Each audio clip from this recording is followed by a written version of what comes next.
You know, folks, the battery in this car has really been throwing me for a loop here. I've got the battery out right now. It's got a Napa battery in it. It's 14 months old, so there shouldn't be anything wrong with it.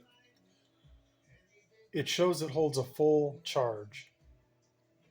When I say a full charge, when the surface charge wears off, it'll hold 12.6, no problem. But it just doesn't pass a load test. It did.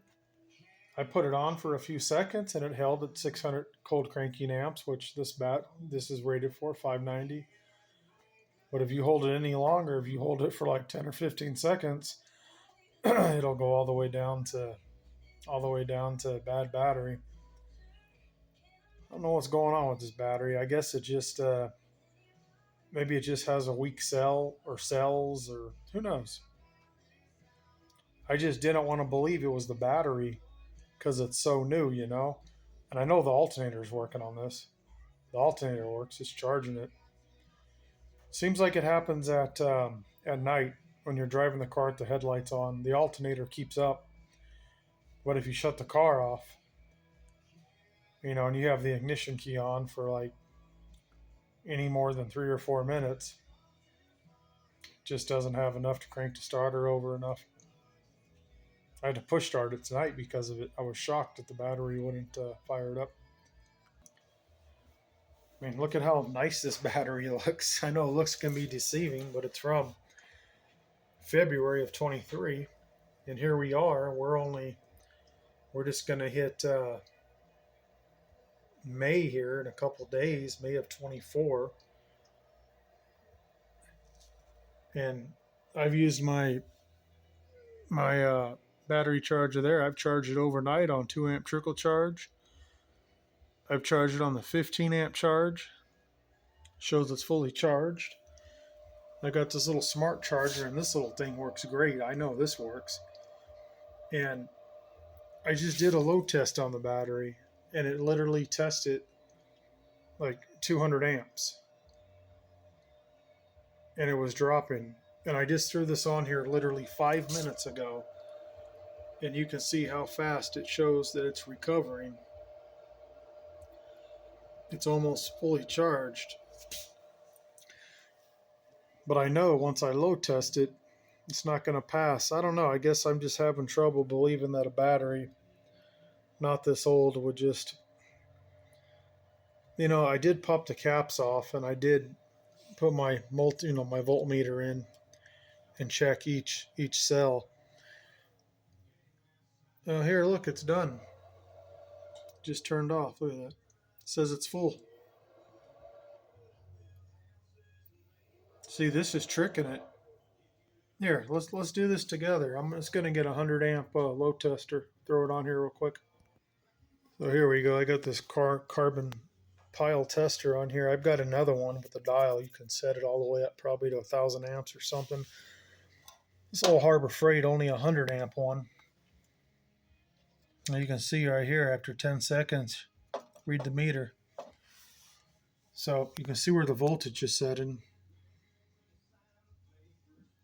That's showing, it's got a surface charge on it, about 13 point, I don't know, 13.1 or something.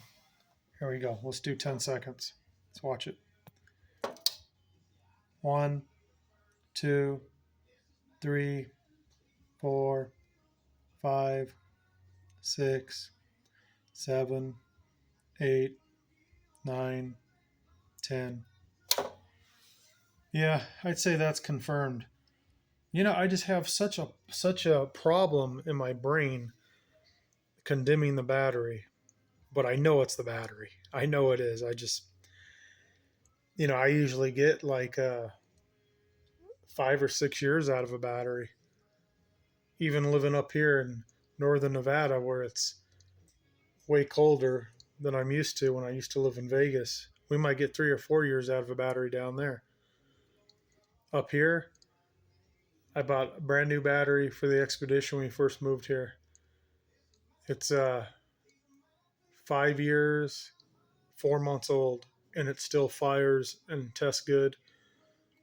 The battery in the Kia, it is 5, 6, it's 6.5 years old, still tests good. So I'm just having trouble wrapping my head around this, but nope, that confirms it, folks. It's toast. Absolutely toast. Well, that makes sense then. If you drive the car at night with the headlights on, it's using, the alternator's trying to keep up with it. Obviously, the headlights aren't dim or anything, but it's just totally depleting the battery. And then tonight I turned the key on because I was hooking up my SCT little dongle to the phone. I literally had the ignition key on for all of 4 minutes, and that's all it took to toast the battery. All right, that's just a lesson for everyone out there. You can have a battery that's not very old, that looks good, and everything in your car can be working, and the battery can just be toast. So hopefully Napa will trade it out for a new battery tomorrow. If not, I guess I'll have to hit Walmart up. I know a channel I watch. What is it?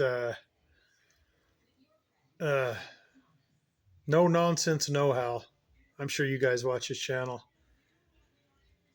He's forget his name. He's got the girlfriend and the wiener dog Gus.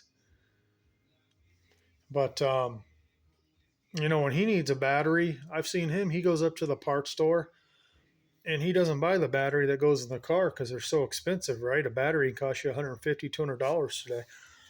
He always grabs the cheapest deep cycle he can, and he says it don't matter if it's a deep cycle, they're going to work, and I totally agree with him. I would just go up and get a Group 24 like this, but it's like an inch longer, unfortunately, than this Group 59. It just won't fit in the car right. And it's also a little taller, so I guess I got to bite the bullet if they won't give me one and spend $160 on one. Anyways, folks, don't be like me and second guess and third guess yourself when you know damn well it's the battery. Y'all be good.